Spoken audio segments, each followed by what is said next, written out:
brother Ford over there, we all had some situations where, one way or another, maybe we have been a little bruised, and we're not putting a flag up saying we're innocent all the time, but we've been through some things, and so you've done some hurting as well. Oh, absolutely, yeah.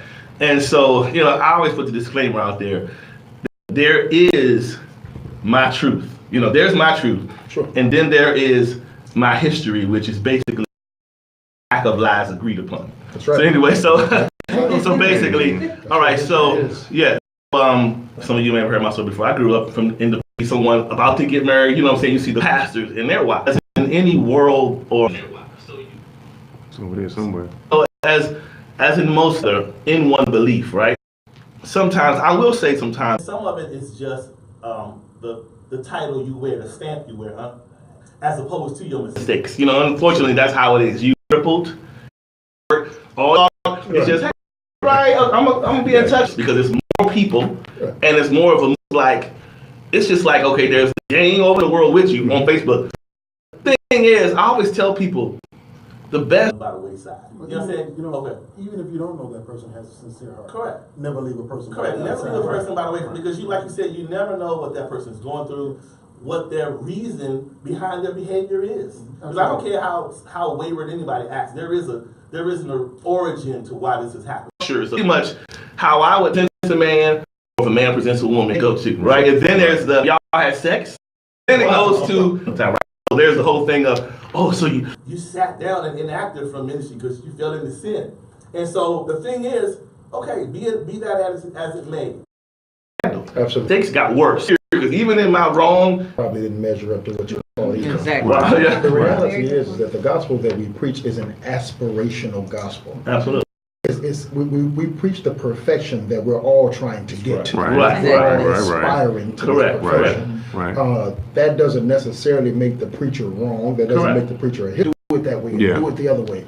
And then we turn around. So you presume that we're doing it. Yeah. Okay. When the reality is that we're struggling too. We may not have the same struggle in the church to make sure that people know that we have struggles as well. Exactly. And not allow people through their own imagination to put away. And in many cases, I've just learned how to hide it better. Right. Yeah. Wow. I've had some friends. Yeah. I've had some private hiding. I know how to wear it well. Yeah.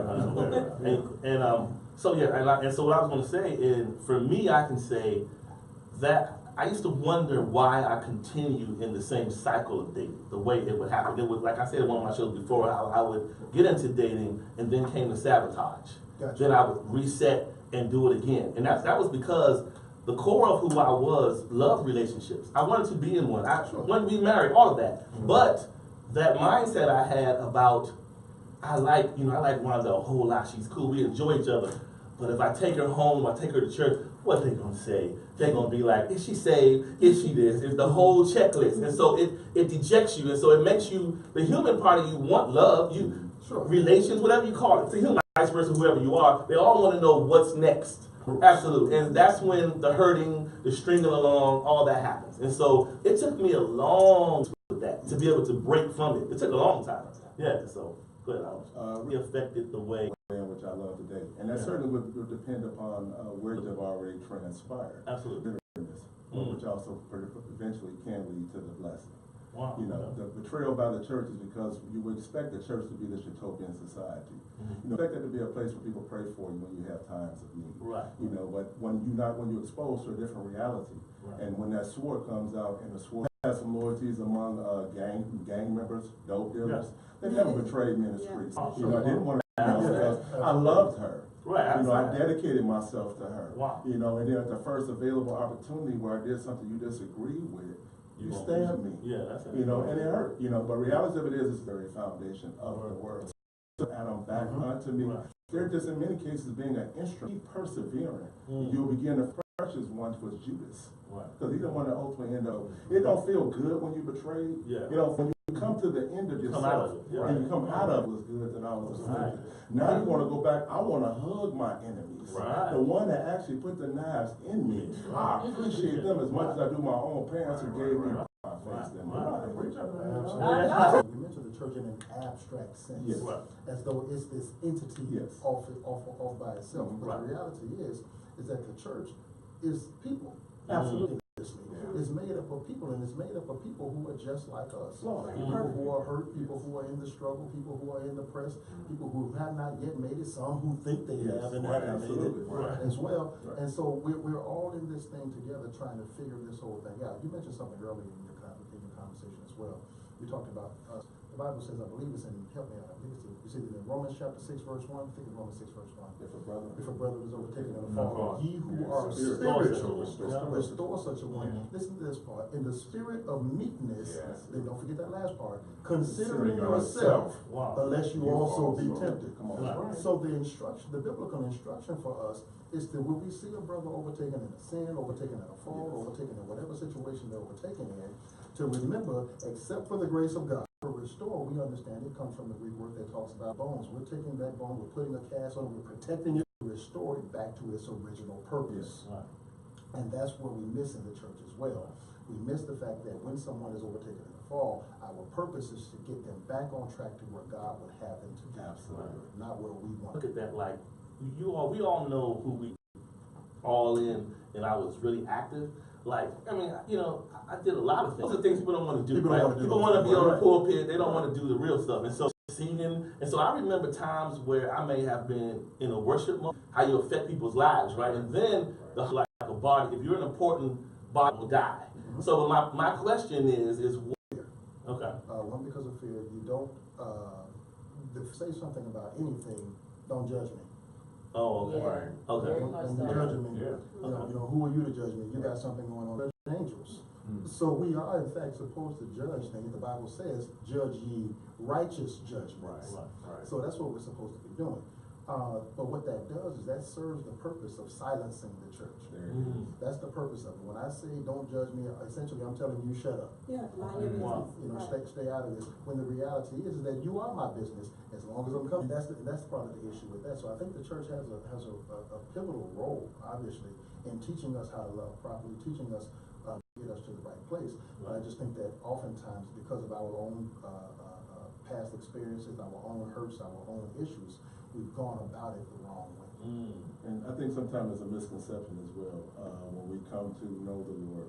We have this, even when you look for those of us that attended services that have testimony services, if you notice, 99.99% of the testimonies are about, okay, once I do meet him, I get baptized.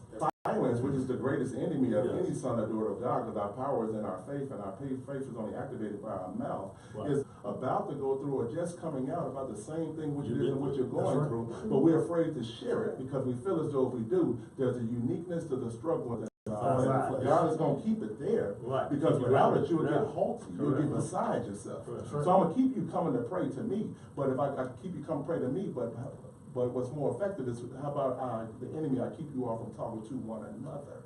And you're sitting there, so you feel like you can't make a mistake. If you make a mistake, you don't belong.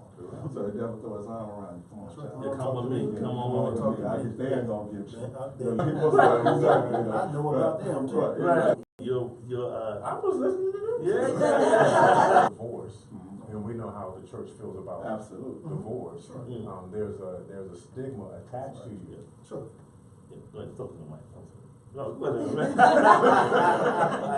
There's a stigma attached to you as a result of that situation, but the reality is sometimes we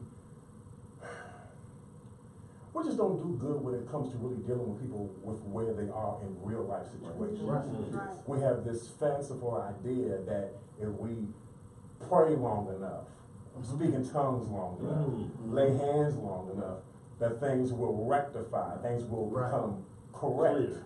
But the reality is that everything is not, and so it kind of makes you want to go, okay, you know what, I'm going to go through this, and as a result, and God forbid, be in a position of leadership. Oh, you're done. You're excommunicated for the most part. Your life is over with. You know what I'm saying? And sometimes it's far and few in between. Honestly. You know what I'm saying? You don't find a lot of people who will actually stick with you when you're going through really difficult times. But you know what also get us there? What we fail to remember? For your use. When we pray to be made like him, we don't consider the deaths. He was hanging on the cross. But when we go through that same pathway, the only way we can get there is for people such as the same brother in the church to play a starring role in that, to get us to that place all the time. You come out, Yeah. that you're like, man, it was good that I was afraid. No, no. That Yeah. see the trying of your faith. It was more precious than Yeah. silver or That's right. gold. Right. There's different experiences in your life. You do come with what could ever consider Yes. before. That's right. Yeah, that's You right. know what I'm saying? So no, I mean, I don't look at it in a way of being ashamed of it. Mhm. The reality is, it's a part of my life. It's a part of my Absolutely. life. I'm a This person that you Absolutely. Yes. Absolutely. Now, that's, Definitely. in my opinion, where we really take a hold to those experiences that we had and say, okay, now let me see how I can use this negative experience that I've had to benefit somebody else. Right. No, we spend a whole lot of time hiding that negative Yes, experience. right. I don't want you Right. to know that I'm not as great as you think I am. Right, right, And right. that's a mistake that we make, and particularly as it relates to how we handle our relationships and things Yeah. like that. How we, Yeah. you know, that pastor and that wife who look so good, coming in with their matching suits and hats Right, and shirts. right. You don't know that they weren't talking in the car. Right, yeah, absolutely. You don't know that, you know, when they sleep back to back in the bed. Wow. You don't know the issues and things that they're having that are going on, and then all of a sudden, when that thing falls apart, we all on Channel 7 News, all they look at relationships. We're so accustomed to operating under has not yet learned is how to be real. Right. Jesus showed his wounds to his disciples. That's right. Right. He didn't show them to everybody now, Right. but Right. he did show them to Yes. his disciples today. Exactly, and that's the thing. That's the question that I'm That's the asking. thing about it. And you're not gonna, now, once again, I think we have to be careful not to speak about the church. Right. As a No, whole, that's what what I I'm said. saying. I'm Yeah. just talking about in generality. Yeah. Right, but you know, I think when we look at certain churches, we can see that.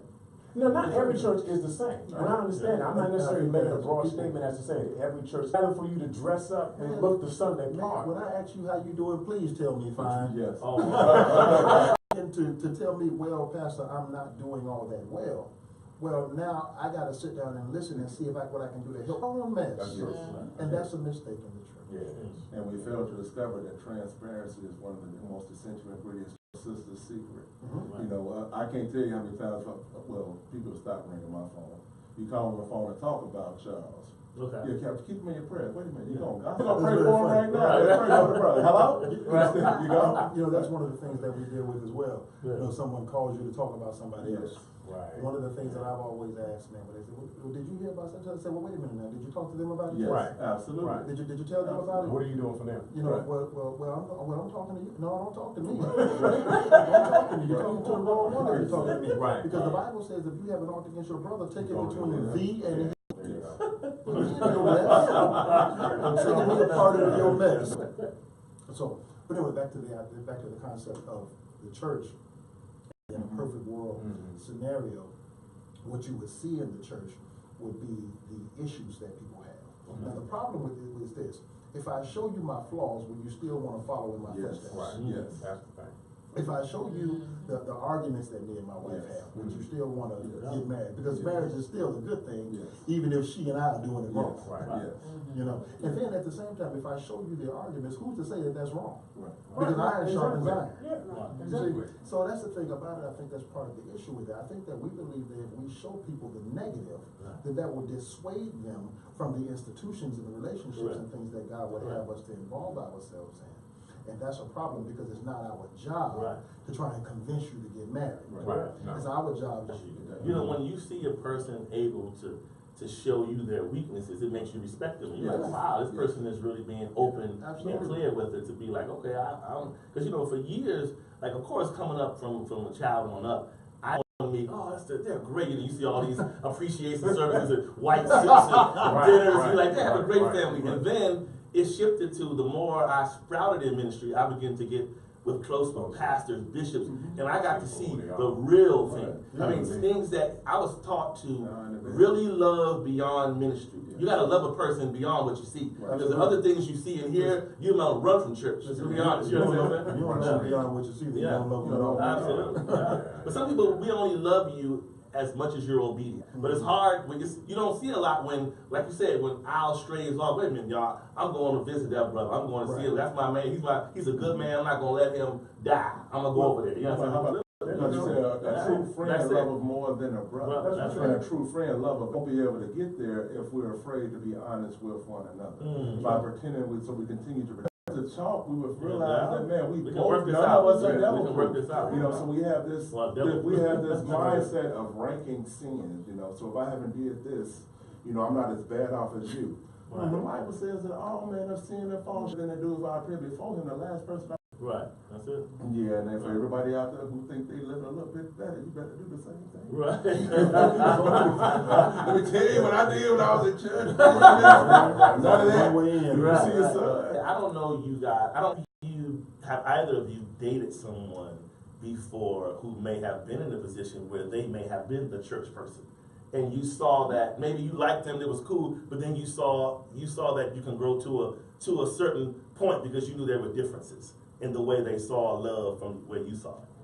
I'll go first. Okay. I actually have dated someone that was a pastor of a church. Okay. And initially my draw to him that I've been dealing with, and I had, like to me, it must be, so I kind of gave him superpowers in my mind. In my mind. And that's what happens. People look at leaders of the church and automatically we assign you a cape. Okay? So I had given him a cape, and in my mind he was, you know, incapable of doing anything that I do because he must be better than me.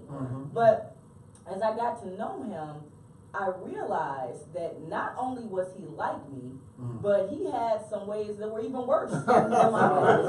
And so I think that He was human being. He was a human being. he was definitely, we could have both shared the cape at that point. What that did for me as it relates to how I'm on a higher pedestal, they're human just like us. And, you know, it didn't make him a bad person, but it did humanize him to me and made me realize that, you know, the people in the church are just that, they're people. And so they have the same faults. It just gave human character to a human. Imagine that. Yeah. Imagine that. Well, the person that I was married to was raised in the church. In fact, his parents were head of the marriage ministry. So I thought I had a sure thing. I thought I had you know, I thought that the apple couldn't fall too far from the tree, and I ended up finding out that was so far from the truth. And so actually what ended up happening when I was married is that I met him, and my in-laws, my family, they were all part of the church deeply. But then I became more involved than he did by trying to, thinking that I was trying to measure up to who he was when that's not who he was. To the church, to my family in the church, not just my in-laws. The downside to that for me was that it made me stay in a marriage to me longer than I should have when I was miserable. So, because I kept saying, well, I don't want, exactly the same thing like Adam said, I didn't want to be judged by getting a divorce. So it's like I held on to it, and I was like, okay, I gotta just pray, I gotta just keep praying, and then this marriage is gonna get better, but it never got better. So the thing that I would fault, like my affiliation with the church, my love for church, or how it affected the way that I love for the church and for the rules of the church. And so to me, I would have left sooner had I not had that commitment, not to the marriage, but to the unity of the church. It's not what you want from me. So I stopped praying for God to save my marriage, because I was like, maybe this marriage is not what he wants from me. So I began to change my prayers, and I started to say, God, I pray for whatever your will for my life is to be done. And then that's when I stopped crying. That's when I stopped worrying about where he was at night. And I knew then that I could still have a connection to God, to the church, without the marriage part. You mean he still loves you? No, I still left him. I said God still loves you. Yeah, exactly. You left him. Exactly. And he didn't kick you to the curb. No. You know, I tell people all the time, heaven lowered the standard so that I could get in. And so, the bar, because that's the reality of it, what she's saying as well. You know, is that's what is not biblical. And then we get mad at people because they don't hold to a standard that isn't a biblical standard, that we ourselves don't live up to either. We just hide better than other people. How does God himself say that he's married to the backslider? But when a person makes a mistake in church, we want to throw him out. And that's not every church collectively. We're speaking in general. It's certainly not an indictment upon the church as a whole that was stated earlier. But he's married to the backslider. In fact, and it's not until about a various position which you've been in, and then to fall from grace or to return to sin, the weight, the shame, the feeling like he ain't gonna never forgive me, and to know that he will, you're still just one confession away. So who are in the characteristics of Christ? Absolutely. You know? And you know, for me, if I look back, change to occur until like back in 2013 when I was living year and a half or something like that. And so that's when I felt like really far from all my friends and family. But during that time when I went there was when it was smoking hot from the church. You know, stuff that was smoking hot, things that were going on. And I was just away, but I was just like, I felt like I was placed there. I began to come to grips with where you are because you're not there. Right. And so from there, you know, then I came to Chicago. And so from after that, you know, over time, I was just like, you know, is this really what it took for me to become free? You know, because to be honest, some of my friends, it's probably some of my friends that probably know me from back home, if they're even watching. Some of them know I would, because of the string of how I live, I would never be in the open like this. Vulnerable to be shot? No way.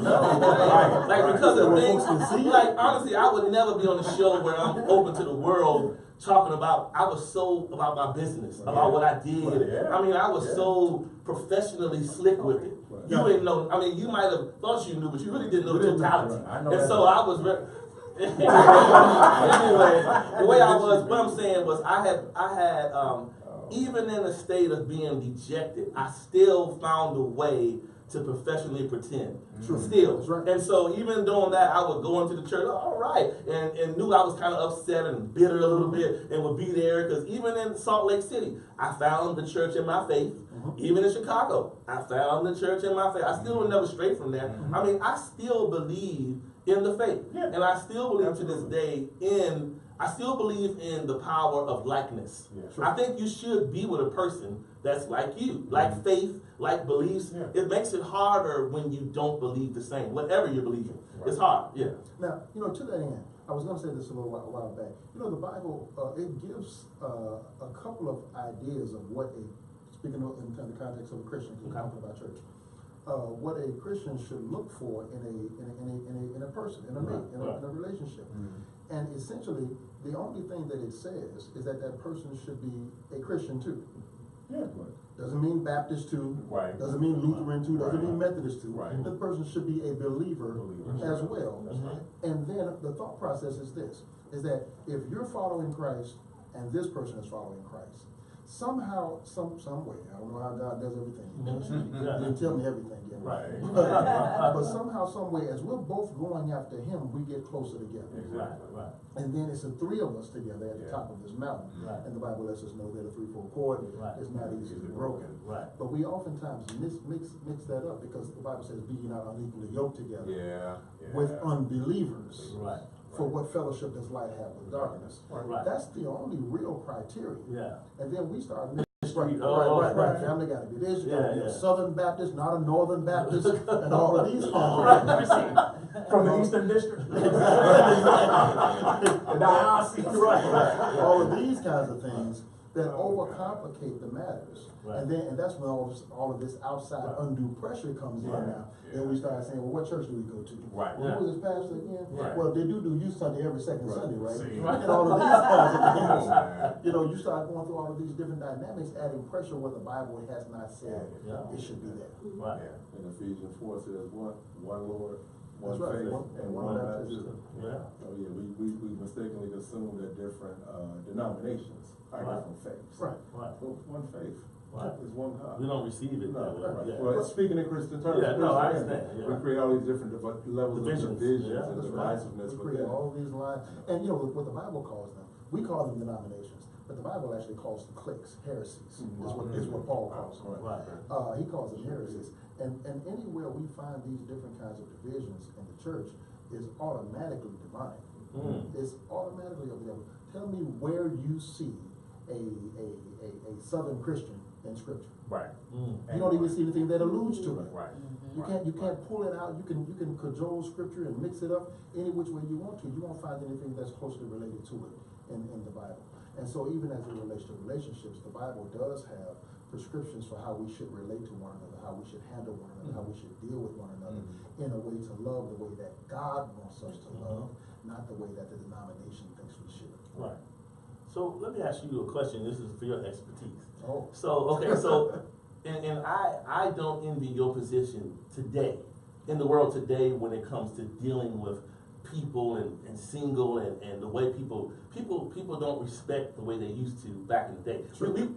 back then you would at least hide or try to keep it from the church what you were doing. But nowadays they come in there, yeah, me and Ron live together. Yeah, we got a baby. They just coming all out, and they letting you know we coming in the church with you. But this is our situation, and what we here, we love God, so they be dealing with the obvious sexual sin. Like, how do you? Well, here's my job. Let's be clear. I think we have to define terms. Okay, gotcha. I'm a mailman. Gotcha. Okay. It's my job to deliver the mail. All right. I don't know what's in the letter. Right. Wow. Okay. This is your mail. Right. Gotcha. And so if this mail addresses your issue, then you need to comply with what the letter has said to you. Okay. So now as it relates particularly to sexual immorality, well, the Bible says as becoming saints that we should flee sexual immorality. Okay. That's what it says. Okay. Now what you gonna do with it? That's it for you. You gonna read your mail, or you gonna ignore it like a past due bill? Do what you decide to do with it. Right. Now you say, well, we still gonna come to your church. Come on, Right. you're more than welcome to come there. I'm not gonna try to throw you in hell. Right. When I stand before the Lord, I'm gonna try to. Look, I'm standing behind Jesus, right behind Al. Okay. All right. Yeah. That's not. It's not my purview to try and run your life for you. It's my job to deliver the mail to you, and you do what you're supposed to do. But not all pastors are like that, though. Yeah. I would say, Not all, yeah. I don't wanna say most, but it feels like most are not. Right. Like, But I do not try. And to I run think your that's life. why so many people are afraid to do like that. I've always prided myself on not being the great pretender. So if somebody sees Rhonda and I'm walking in the church, or I'm walking into this building, and you say, how you doing today? Y'all see, I'm like, today's not a good day. I've never been Open book. I've always been, always tell the truth, because I feel like lying and hiding the Hurts it more. because I'm open to suggestion. I'm open to someone trying to help me. That's why I'm always going to tell the truth. That's right. Exactly. My grandmother used to say it this way. She used to say that sores that are covered don't heal. Right. Right. That's how I feel. And that's just the reality. We need to be able to be transparent before people and let people know what the truth is, what the reality is. And like I said, I could tell people in my church all the time. I'm not the sin police. I'm not running around right now citations every time I see somebody's. I'm not the prom monitor telling you to put your hand down beside your dress, delivering the mail and letting the mail do what the mail is supposed to do. Because the word of God is a lamp unto our feet and a light unto our path. It shows us who we are, and it shows us what direction we should take. Whether or not we decide to do that, that's on us. I'm still gonna love you anyhow, and ain't nothing you can do about that. Now you want to take some comments? Sure. Deborah Brown said, the church actually helped me get a divorce. I say that to say when listening to the preacher, you never know how a person may take the word. Which is piggybacking off of what you said. And then Katonia said, I concur regarding transparency should be more apparent. When you run into a transparent leader, shepherd, you'll find free sheep because the example before them lets them know we are all striving to live in a way pleasing to God. Adam, you made a point when we were talking the other day about the factions of the hurt churches developing. Like, meaning, in other words, let's just say someone like you and I, maybe in the past, we have had our falling outs in the church realm, spirit realm, rather. And so as a result of being shunned, we said, I'm putting on my own cassock, and I'm going to find my own hurt sheet, and they're going to all feel just like me, and we're going to all start this church. And that's a popular thing happening. Yes. Familiar spirits. It's interesting how when you do get hurt in the church, you'll make that hurt your ministry. That's right. You know what I'm saying? You're gonna draw everybody who's been hurt just like you. Come on to me, all you who've been hurt, who wasn't able to sing in the choir. Come unto me. We're gonna start our own. We're gonna start our own church right here. But the problem with that is that effective ministry does not come out of hurt. Wow. That's right. It comes out of wholeness. It comes out of being already healed. I can't minister to you while I'm still injured. Right. You know what I'm saying? It doesn't make sense. It's an oxymoron. Right. The reality is that when you do get hurt, and this is, I think, again, this is one of my qualms with the church, is the fact that we don't take the time out to really deal with the issue as it is. We'd rather operate under pretense, rather than really being real, really begin to deal with the heart of the matter. Take off your mask. Take off your mask. Take off your church hat. Take off your collar, and let's be real. Let's be relatable for a moment. Open yourself, and again, understand, I'm not saying you gotta open up all your dirty laundry, Right. put it out in public. Well, you know, I was out there and I was drinking in the hallway, and I was bringing it. Ain't nobody asked for all that. You know what I'm saying? But at least be relatable enough to the people. Exactly. So that the people can relate to you. So the people can relate to you. That was Jesus, that was the hallmark of Jesus' ministry. Right. He was relatable, he was accessible to the people. Right, right. Go ahead. I have seen the point in which you made some sessions in church where we committed to having moments of transparency, whether or not it's among men, women, or both. And whatever said in this room stays within this room. And just the level of openness of what was related just seemed to set so many people free from stuff that was even People want to know that they're not alone in their situation. And that's the point right there. It's not just me. It's not just me. Because that's the trick We're all in it to together. make you feel like it's a uniqueness of a struggle in what you're going through, and nobody else can identify with it. So therefore, you keep carrying that baby around. No, never came to me one day and said, "Oh, I have a problem in my marriage," or "We've had an argument." I'm like, "You phony." Like I don't. So yeah, that never has passed. You might not went through the same things I've been through, but you've been through something. You just don't want to tell your story, and I'm willing to tell mine. And some people will practice on your relationship with the advice they give you. They could be going through the same thing at home.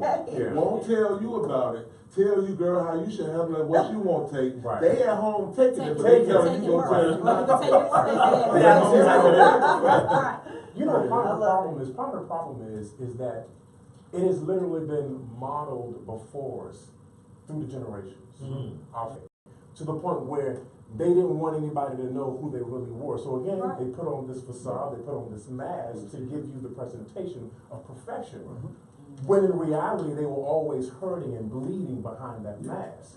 But honestly, I really do believe there needs to be a renaissance and a revolution within the church itself that says we take down the wall of hiding. And that we no longer hide behind these pseudonyms and these different facades of unreality. And be real for a moment. Absolutely. You know what I'm saying? That's the only way that we're really going to... People shy away from the church. Exactly. So there's a young man who I was talking with one time. He had recently got married. Tells me that he's thinking about divorcing his wife. And I said, why? And he said, because I'm not happy. And I think that everybody deserves to be happy. I can't repeat what I said at the time because it kind of flabbergasted me. So I took my pastor's robe off for a second. And I said a couple of words to him that I probably shouldn't have said. Transparency. But what I also let him know, I said, that's a bunch of crap. Y'all can figure it out. And he said, you're looking at us, and you're thinking that you're going to get in 2 years what we've gotten in 21. Come on here. I said, happiness is based on what is happening. Exactly. And the reason you're not happy is because you don't deserve it. You have to earn happiness. You got to put in some work to get this. And you haven't done the work to get there. That's right. So you're sitting there expecting to get to where it took us 21 years to get to in 2. Who are you? Right. I said, you're obviously not that smart. Right. So how do you figure you're going to get there so quickly? Yeah. It just simply doesn't work like that. You got to put the work in to get to where you're trying to get to. Even in the church, you got to put the work in to get there. And that's why I was thinking about this when we were talking about, we were praying about this, and we're praying about that, and we're praying about the other. God is not going to make your relationship work. That's why he gave you the book. I'm about to give you an He offering. And said, if you follow the book, then it'll work for you. Well, what does the book say? In a marriage relationship, husbands love your wives as Christ loved the church and gave himself as a ransom for it, as a sacrifice for it. Then it says, wives, submit yourselves unto your own husbands as unto the Lord. It gives you the remedy for it. The map is there. But if we don't follow it, then we can't get mad when we don't get to the proper destination when we're not following the right. Because the reality is, and as a former pastor, I can say this. We have preached a gospel that has literally relieved the people of the responsibility of actually doing the work. We made everything a miracle. We made it easy for them without actually requiring them to actually make the effort to change. This is work. And the reality is, you can't get what you're supposed to have unless you actually work at it. If a man don't work, Paul said he don't eat. I'm done. I want to offer.